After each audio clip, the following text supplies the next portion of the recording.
लंबी लंबी दाढ़ी बढ़ा के और वो 6 इंच की टोपी पहन लेते हैं जालीदार और अपने आप को दिखाते हैं और पानी में फूंक फूंक के देते हैं। कहते हैं कि हम अंधभक्त हैं, तुम फूंक के पानी में दे रहे हो, पानी में थूक के दे रहे हो। तुम्हारी जैसी अंधभक्ति है, तुम लोग के जैसा खिलवाड़ तो मैंने कहीं देखा नहीं है। अक्सर औरतें मेरे को फोन करती हैं, दीदी मेरे पति ने मुझे तलाक दे दिया, दूसरी औरत ले आया, और वो सारी 16 साल से कम की होती हैं। क्या बोल के लाते हैं कि हमें कमसिन लड़की चाहिए। इनकी हवस कहां तक जारी है। उसके बाद ये बच्चे पैदा करते हैं, 1 से 4 कर लिया, 2 से 4 कर लिया, 3 से 4 कर लिया, मल्टीप्लाई होते होते 16 बच्चे इनके हो जाते हैं। इसलिए पैदा करते हैं कि 3 पंचर की दुकान खोल लेंगे और 4 पान की दुकान खोल लेंगे, 2 लफ्जी हाथ कर लेगा। हिंदू एक बच्चा पैदा करता है और वो उन बच्चों को ये मार देते हैं। ये जो जितनी भी इस्लाम की औरतें हैं, ये बच्चा पैदा करने की सिर्फ और सिर्फ मशीन है, इससे ज्यादा कुछ भी नहीं है। क्योंकि ये भी अपने आदमियों को नहीं रोकती कि तुम मुझे 3 तलाक मत दो या तुम दूसरा निकाह मत करो। हाय मेरा खाम नहीं मर गया, हाय मेरा खाम नहीं मर गया, मेरा खाम नहीं मर गया। नाटक देखिए आपने इन औरतों की, कितनी नौटंकी करती हैं ये। और इनको इनके बगल में हत्या हो जाती है किसी हिंदू बच्चे की, हमें नहीं पता, हम तो रिश्तेदार हैं, हम तो दूर से आए हैं। लेकिन इनको वो गाजा में क्या हो रहा है,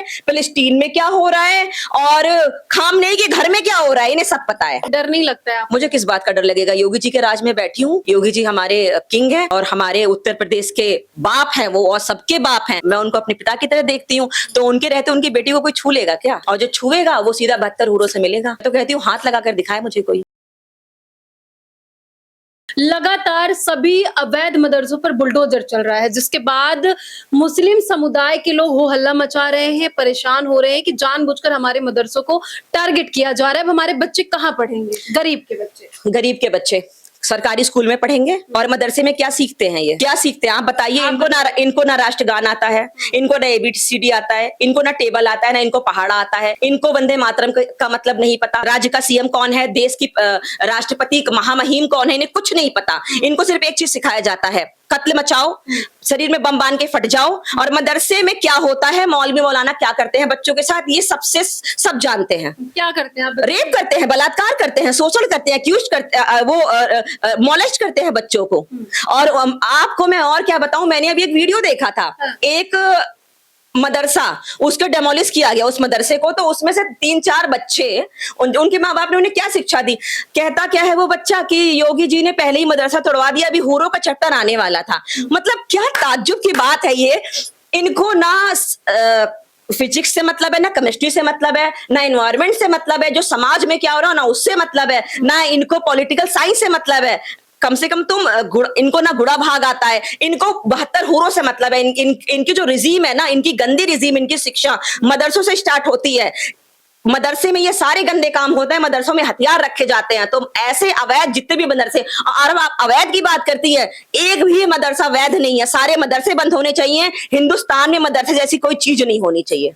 आपने कहा कि इनको सिर्फ 72 हूरे से मतलब है, क्या लग रहा है कि 72 हूर क्या होता है, क्या लगता है? 72 हूर कुछ नहीं होता, ये कुछ मौलवी मौलाना लोग होते हैं जो देश विरोधी बातें करते हैं, देश का खंडन करना चाहते हैं और अपने आप को लंबी लंबी दाढ़ी बढ़ा के और वो 6 इंच की टोपी पहन लेते हैं जालीदार और अपने आप को दिखाते हैं और पानी में फूंक फूंक के देते हैं। कहते हैं कि हम अंधभक्त हैं, तुम फूंक के पानी में दे रहे हो, पानी में थूक के दे रहे हो। तुम्हारी जैसी अंधभक्ति है, तुम लोग के जैसा खिलवाड़ तो मैंने कहीं देखा नहीं है। तो 72 हूर का इन्हें शिक्षा इसलिए दिया जाता है कि ये 72 हूरों के लालच के चक्कर में मर जाएं, शरीर में बम बांध के फट जाएं और बहुत सारे मासूमों को दोस्त बना के उनका लड़कियों का धर्मांतरण कर दें।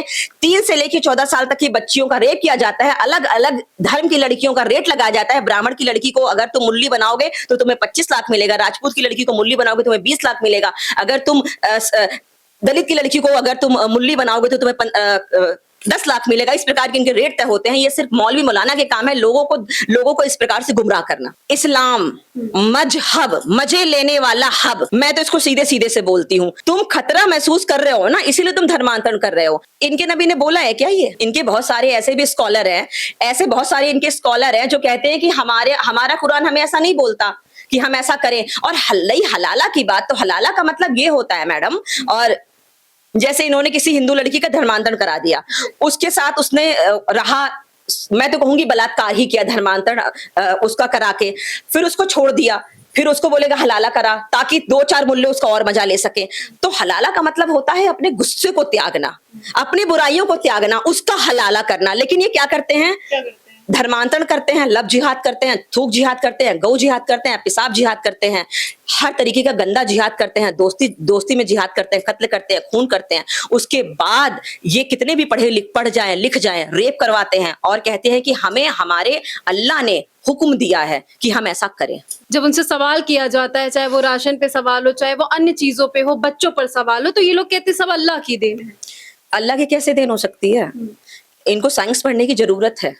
साइंस पढ़ने की इनको जरूरत है कि अल्लाह की देन नहीं है। जब दो लोगों की शादी होती है और वो जो आपस में मिलते हैं तो उससे बच्चा पैदा होता है। अब उनके हिसाब से उनका बच्चा कैसे पैदा हो रहा है मुझे नहीं पता, तो मैंने तो नहीं देखा कि उनका अल्लाह उनसे मिलने के लिए आया है। और अल्लाह की देन बच्चे हैं, 12-12 बच्चे, 16-16 बच्चे, और बेरोजगारी मोदी दे रहा है, और राशन तुम मोदी से ले रही हो, गाली भी तुम मोदी को दे रही हो। यहाँ पे पुलवामा कांड हो जाता है, इनकी छाती में दर्द नहीं होता। यहाँ पे सूर्या मर जाता है, विनोद मर जाता है, कमलेश तिवारी मर जाता है। यहाँ पे उदयपुर में कन्हैया लाल की कुछ पाकिस्तानियों से मिलकर हत्या कर देते हैं। यहाँ पे कितने सारे पुलवामा कांड हो जाते हैं, पहलगांव में हमले हो जाते हैं, इनको नहीं। लेकिन अगर खाम नहीं मर जाए, हाय मेरा खाम नहीं मर गया, हाय मेरा खाम नहीं मर गया, मेरा खाम नहीं मर गया। नाटक देखे आपने इन औरतों की, कितनी नौटंकी करती हैं ये। और इनको इनके बगल में हत्या हो जाती है किसी हिंदू बच्चे की, हमें नहीं पता, हम तो रिश्तेदार हैं, हम तो दूर से आए हैं। लेकिन इनको वो गाजा में क्या हो रहा है, फिलिस्तीन में क्या हो रहा है, और खामनेई के घर में क्या हो रहा है, इन्हें सब पता है। जनसंख्या नियंत्रण पर क्या बोलेंगे? जनसंख्या नियंत्रण पे क्या करना है? मैं तो कह रही हूँ हिंदू लोग बच्चे पैदा करें, तो बच्चे पैदा करते हैं 12 इसीलिए पैदा करते हैं कि 3 पंचर की दुकान खोल लेंगे और 4 पान की दुकान खोल लेंगे, 2 लफ्जी हाथ कर लेगा। हिंदू एक बच्चा पैदा करता है और वो उन बच्चों को ये मार देते हैं। नहीं, सरकार जब जनसंख्या नियंत्रण कानून की बात करती है तो सबसे ज्यादा दिक्कत जो है वो इस्लाम वालों को होती है, मुस्लिम कौम वालों को होती है। देखिए, मुस्लिम कौम वालों को इसलिए होती है क्योंकि इनका काम ही यही है, जैसा खाओगे अन्न वैसा होगा मन। क्या खाते हैं ये पूरी दुनिया जानती है। दूसरी बात ये, आपके दिमाग में सिर्फ सोच ही यही है कि हमें इस तरीके से हमें सिर्फ बच्चे पैदा करना है। ये जो जितनी भी इस्लाम की औरतें हैं, ये बच्चा पैदा करने की सिर्फ और सिर्फ मशीन है, इससे ज्यादा कुछ भी नहीं है। क्योंकि ये भी अपने आदमियों को नहीं रोकती कि तुम मुझे 3 तलाक मत दो या तुम दूसरा निकाह मत करो, उनके खिलाफ एक्शन नहीं लेती।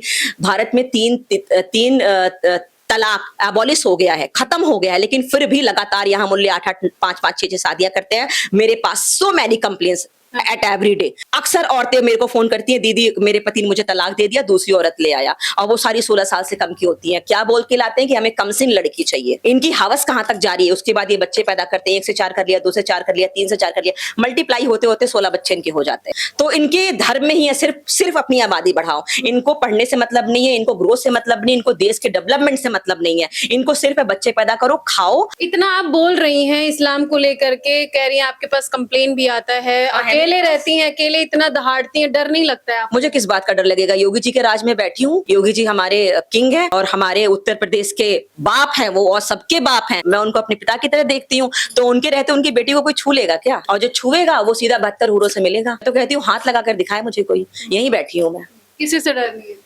मुझे किसी का डर नहीं है, मुझे किसी का डर नहीं है। योगी जी को लेकर के लगातार बवाल कट रहा। आने वाले चुनाव में लोग कह रहे हैं कि इस बार योगी जी जाने वाले हैं, विपक्ष कह रहा है कि इस बार हम सत्ता में आने वाले हैं। राम मंदिर में चोरी हो गया, इनको और मौका मिल गया। राम मंदिर में चोरी कहीं ना कहीं विपक्ष नहीं कराई है। अच्छा, बिल्कुल। और जब आप अभी इसकी SIT की जांच बैठती है ना, इस स्पेशल इन्वेस्टिगेशन टीम जो लगाई गई है, इसमें आप देख लेना कहीं ना कहीं निकल कर आएगा। और ये जो विपक्ष है ना, ये इन्हीं की कहीं गोल मोल की हुई चालें हैं, क्योंकि इस प्रकार से हो नहीं सकता था। और रही राम मंदिर में चोरी हुई है, ये बहुत ही निंदनीय कार्य है। किस प्रकार से चोरी हुई है, 8 लोग शामिल हैं, और इसमें जो मेन आदमी थे उन्होंने इस्तीफा दे दिया, उनका नाम मुझे याद नहीं आ रहा, चंपत राय। उन्होंने तो वो तो बहुत ही सीधे व्यक्ति हैं। उनके ड्राइवर ने बड़ा गलत फायदा उठाया है, उसका नाम है शंकर यादव करके कुछ है, टिन्नी यादव भी करके उसको बोलते हैं।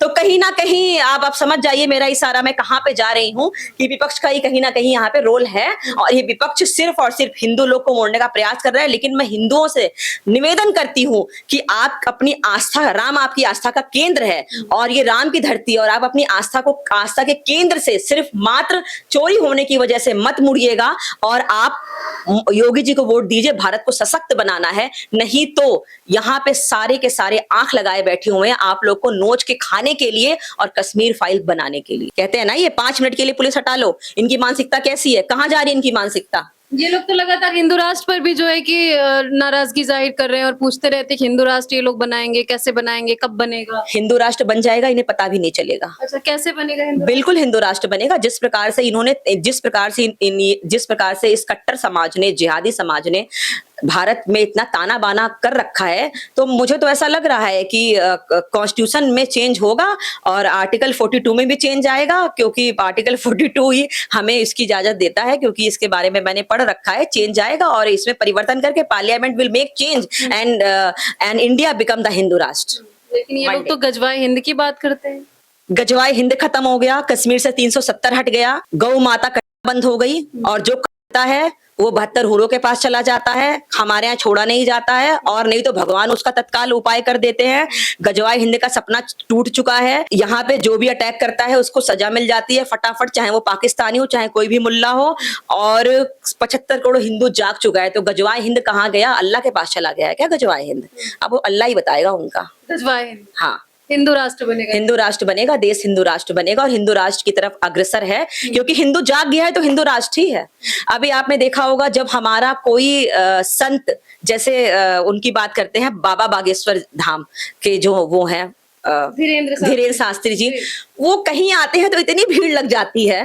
तो ये कहाँ टिक रहे हैं ये 50 करोड़ मुसलमान जो ये बोलते हैं कि हम गजवाए हिंद करेंगे? ये कहते हैं 15 मिनट के लिए पुलिस हटा लो, और हमारे इतने संत हैं और हमारे इतने हिंदू जाग चुके हैं, वो अगर वो उन्होंने 5 मिनट के लिए रास्ते पर आ गए ना, तो इनका यहाँ से बुरिया बिस्तर बन जाएगा। अच्छा, अभी ऑल इंडिया जमात की जो मांग है सपा से, उन्होंने कहा कि सीएम के लिए जो है वो मुस्लिम चेहरा घोषित करे अखिलेश यादव, क्या कहेंगे इस पे? अब अखिलेश यादव देख सकते हैं ना, इनका खेल तो देख ही सकते हैं ना। अखिलेश यादव की सत्ता को कुर्सी चाहिए, उनको सिर्फ अखिलेश यादव जी को सत्ता की कुर्सी चाहिए। अब उनको भारत देश से प्रेम होता तो वो इस बात के लिए डिनाई करते। अब ये जमात के लोग कह रहे हैं कि हमें सीएम का चेहरा बनाओ, तो अब वो अपने दिमाग को लगाएं कि इनका उपयोग ये जमात के लोग, ये मुसलमान, ये कट्टरपंथी, ये जिहादी किस लिए कर रहे हैं। अभी मैंने एक कट्टरपंथी का एक इंटरव्यू भी सुना था, एक नॉर्मल मामूली सा आदमी था, मुसलमान था, कह रहा था कि अब हमारे ओवैसी ही अगर सीएम का चुनाव लड़ेंगे तो हमें सपा को वोट देने की जरूरत क्या है। शायद आपने भी सुना होगा, बड़ा कंट्रोवर्शियल बयान था। तो इस तरीके से तो मुझे लगता है अखिलेश जी को ये बात समझ जानी चाहिए कि वो उनके राजा नहीं है, जो वो हमेशा टोपी पहन के इस्लाम फरमाने लगते हैं, वो उनके राजा नहीं है। उनकी नजर में सिर्फ एक ही चीज है, इन कट्टरपंथियों की नजर में, किस प्रकार से कोई कुर्सी हथियाई जाए और फिर लोगों को परेशान किया जाए। क्या इस बार यूपी में सीएम कौन बनना चाहिए? मुस्लिम सीएम का चेहरा होना चाहिए या फिर से अपने योगी आदित्यनाथ? इसमें कोई डाउट नहीं, योगी आदित्यनाथ जी सीएम होंगे, क्योंकि हिंदू जाग चुका है मैडम। अगर हमें कोई 50,000 भी देगा ना, या हमारी घर की औरतों को या हमारी भारत की औरतों को कोई कितना भी लालच देगा ना, आदमियों को, यहाँ तक कि बच्चों को भी अगर कोई लालच देगा ना, तब भी योगी जी ही आएंगे। हिंदू जाग चुका है, हिंदू में बहुत ताकत है। मैं जात पात की राजनीति यहाँ नहीं कर रही हूँ, लेकिन मैं यहाँ सच्चाई बता रही हूँ, हिंदू जाग चुका है। फिलहाल इनकी बातों को लेकर आपकी अपनी क्या राय है, कमेंट सेक्शन में जाकर के जरूर बताइएगा। जय हिंद।